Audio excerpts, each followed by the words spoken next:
लगातार target killing की घटनाएं बढ़ती जा रही हैं। पिछले कुछ दिनों में कई हत्याएं हुई हैं, कुछ कश्मीरी पंडितों की, कुछ हिंदुओं की। सवाल ये खड़ा हो गया कि क्या गैर कश्मीरियों को भी अब टारगेट किया जा रहा है। हमारे साथ स्टूडियो में मेजर गौरव आर्या जुड़ चुके हैं। मेजर, जिस तरह के हालात बने हुए हैं अभी कश्मीर में, ऐसा लग रहा है कि कश्मीरियों को तो टारगेट किया ही जा रहा है, गैर कश्मीरियों को भी निशाना बनाया जा रहा है। क्या अब ये आतंकी ये भी नहीं चाहते कि कश्मीरियों के साथ गैर कश्मीरी भी वहां रहे, छोड़ दें उस इलाके को? देखिए, जो भी इनकी आइडियोलॉजी, इनकी सोच से मेल नहीं खाता, वो इनका दुश्मन है।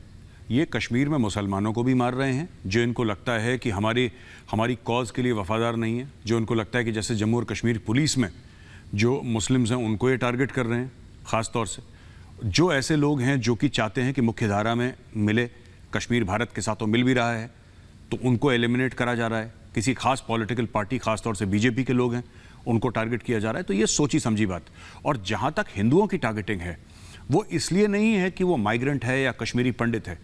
Anybody who is Hindu is a target for terrorist. उनके लिए, आतंकवादियों के लिए वो लेजिटिमेट टारगेट है, क्योंकि उसका धर्म हिंदू है, इसलिए उनको टारगेट करा जा रहा है। कोई बाहर वाला अंदर, देखिए, अगर सिर्फ बात ये होती कि बाहर वाले को आप टारगेट कर रहे हैं या अंदर वाले को टारगेट कर रहे हैं, फिर दूसरे को टारगेट क्यों कर रहे हैं आप?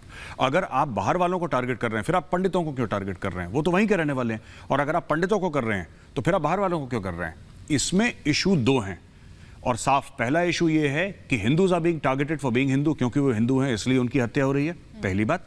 दूसरी बात ये, मुसलमान भी बहुत ज्यादा मारे गए हैं, जिनको कि टेररिस्ट ने, आतंकवादियों ने मारा, और इसलिए मारा गया है क्योंकि उनको ऐसा लगता है कि ये भारत के लॉयल हैं, भारत के साथ इनकी वफादारी है, ये जम्मू और कश्मीर पुलिस के लोग हैं और इनको मारा जाए, या फिर कोई और हैं जो कि भारत के लिए वफादार हैं, उनको मारा जाए, इसलिए पाकिस्तान ये करवा रहा है।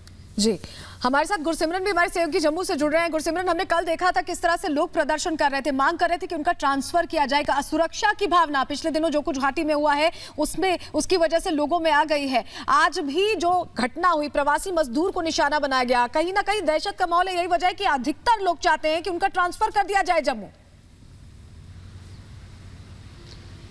देखिए, अधिकतर लोग यही चाहते हैं कि उन्हें जम्मू जो है स्थानांतरित कर दिया जाए ताकि उनकी जान बच सके। जम्मू कश्मीर प्रशासन जो है कहीं ना कहीं विफल दिख रहा है। जम्मू कश्मीर के उपराज्यपाल मनोज सिन्हा की तरफ से जरूर बड़े बड़े दावे किए गए, लेकिन पिछले 2 दिन में कश्मीर घाटी में जिस तरह से 3 सिविलियन किलिंग्स की गई हैं, कहीं ना कहीं ये दर्शाती हैं कि आखिरकार आतंकी जो हैं किस तरह से लगातार बुलंद हौसलों के तहत वो ये बताना चाहते हैं कि हम जहाँ चाहें वहाँ निशाना बना सकते हैं। देखिए, ये बहुत ज़्यादा चिंता का विषय है और यही कारण है कि केंद्रीय गृह मंत्री अमित शाह आज खुद इस पर बैठक ले रहे हैं। इससे पहले भी हमने देखा था कि अमित शाह लगातार जम्मू कश्मीर को लेकर कितने संजीदा है। और केंद्र सरकार, एक बात हमें जो माननी है कि केंद्र सरकार ये बिल्कुल नहीं चाहती कि जम्मू कश्मीर में हालात इस कदर खराब हों।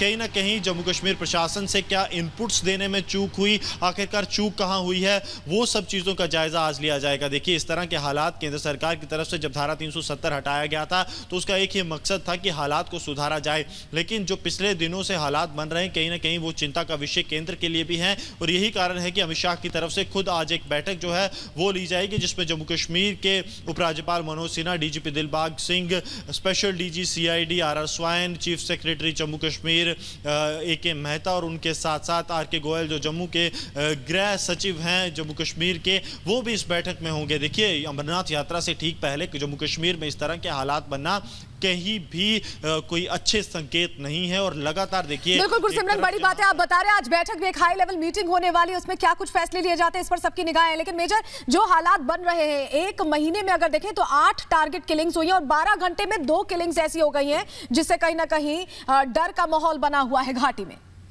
देखिए, ऐसा है, मैं व्यूअर्स को, जो हमारे दर्शक हैं, उनको 2 बातें बताना चाहता हूँ। आजकल तो सोशल मीडिया का ज़माना है, आजकल ज़माना है टेलीविज़न का, तो छोटी छोटी खबरें आपके सामने आती हैं। समझ लीजिए इन लोगों ने कितना आतंक मचाया होगा जब सोशल मीडिया नहीं था। 1989-90 की बात कर रहा हूँ, जब कश्मीरी पंडितों का पलायन हुआ था, वहाँ उनका जेनोसाइड हुआ था वहाँ से। तो उस समय कितना आतंक हुआ होगा जब कोई कवरेज थी ही नहीं। एक चैनल था मुश्किल से, दूरदर्शन का, और बाकी कोई सोशल मीडिया नहीं था, कोई खबर ही नहीं आती थी। तो उन्होंने कितना अंधा आतंक मचाया होगा कश्मीर में।